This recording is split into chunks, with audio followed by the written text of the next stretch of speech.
because your names are written in heaven. Again, Jesus says, rejoice because your names are written in heaven.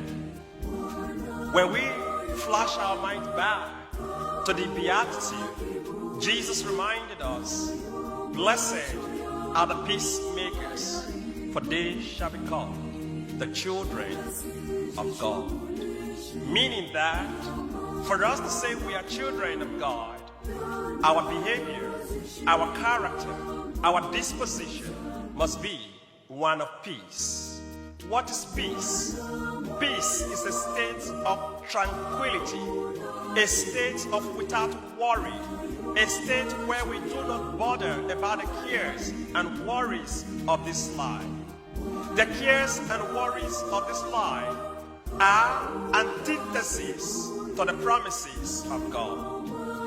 Each time we say we want to follow Jesus, there are numerous forces, distractions that drag us away from that commitment to God. 7 days ago, precisely Luke chapter 9 last Sunday, Jesus was on his way to Jerusalem.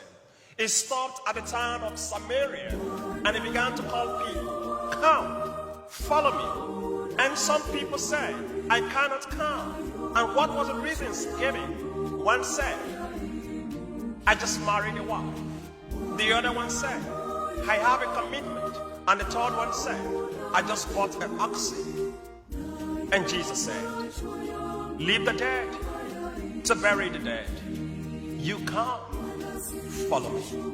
When Jesus said, come, follow me, it means we must offer ourselves totally, without reservation, to follow him. Because the kingdom of heaven will be established in the context of God inviting us to be his children. In the Gospel of Matthew, Jesus tells us a parable. A certain man organized a feast. When the banquet was ready, what happened? He sent his laborer to call people to come partake in the banquet. And when the laborers went out, a lot of people said, I cannot come. I cannot come to the banquet. Don't trouble me now. I am married, my wife. I have bought me a cow. I have fixed a commitment that costs a pretty sum. Pray, hold me excused. I cannot come. And Jesus was worried. Why won't you come?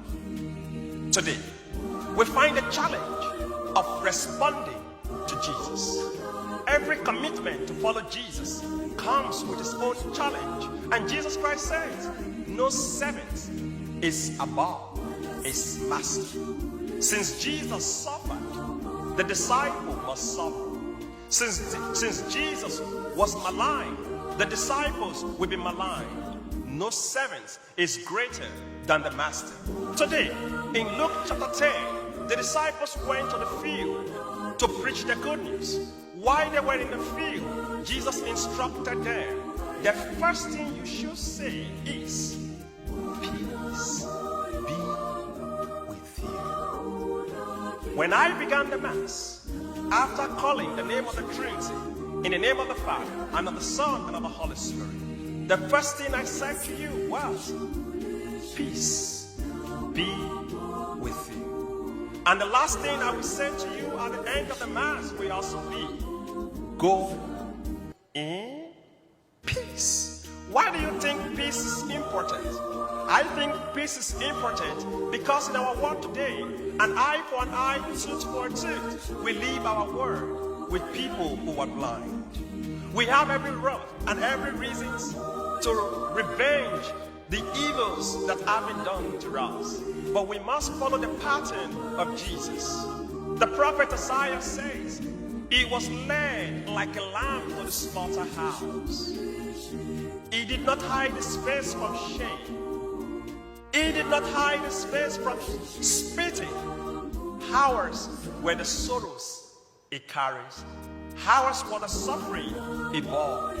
By his stripes we are healed. While we were yet sinners, God sent his son Jesus to die for us. Therefore, we hold the word nothing other than peace.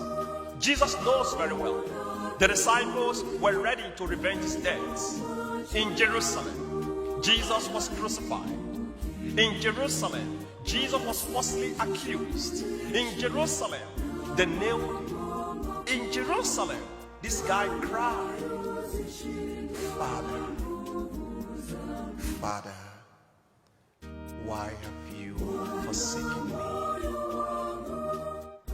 The soldiers that stood there, rather than pitying Jesus, brought out his knife or his sword and hit him. He wanted to be sure that this guy was dead. The disciples kept these things in their heart. On Easter Day, when Jesus rose from the dead, the first word he gave to the disciples was this: peace be with you.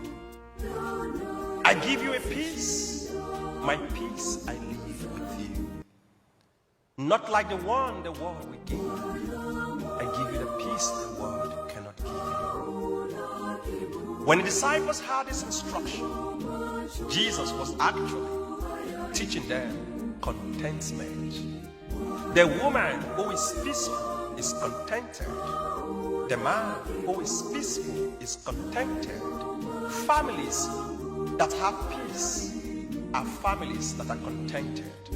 Jesus invariably introduces the economy of salvation. Human wants are insatiable, but human needs can be satisfied. The problem in the world is not because our needs cannot be met. It is because our wants cannot be satisfied. Too much of human wants makes us to be and unable to enter the kingdom of heaven.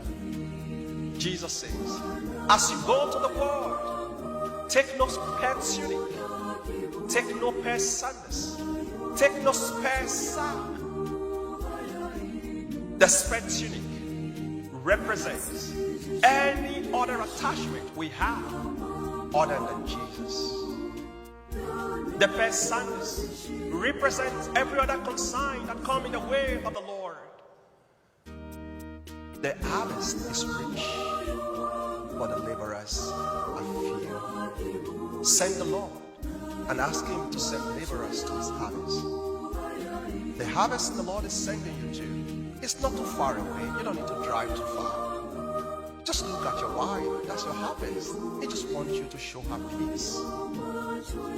He just wants you to say to your husband, peace be with you. He just wants you to say to your children, peace be with you. He wants me as a priest to say to you, peace be with you.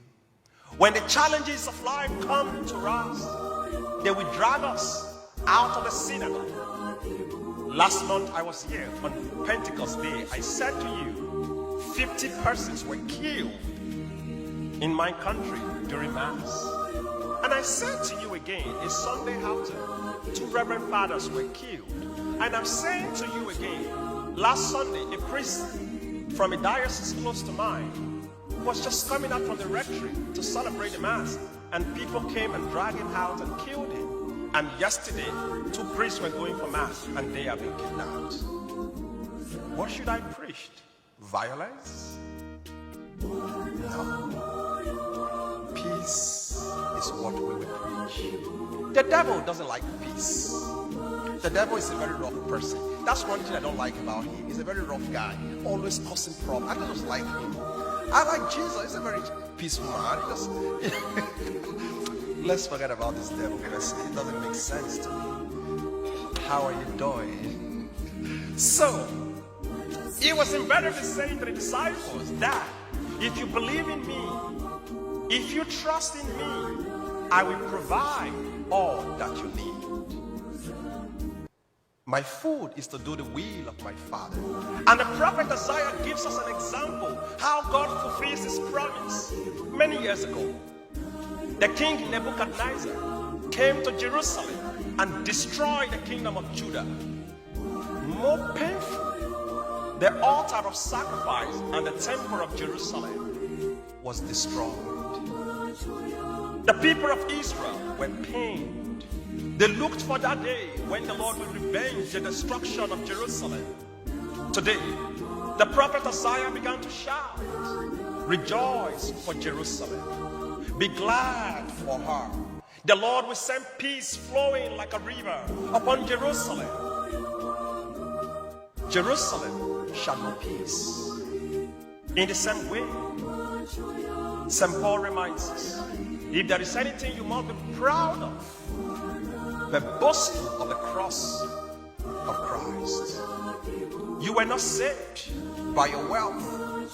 You were not saved by any other thing except by the cross of Jesus. By his stripes, you and I were healed. And it says, from now on, let nobody trouble me, because I put on the mark of Christ. What is the mark of Christ? Did he suffer? Yes. Will you suffer? Yes. Was he lied against? Yes. Will you be lied against? Yes. Did they kill him? Yes. Will you die? Yes. Will your life end in the grave? No. Did his life end in the grave? No. So you see, we have more things to rejoice than the devil. My dear friends, I want you to leave this church this evening with these words: peace.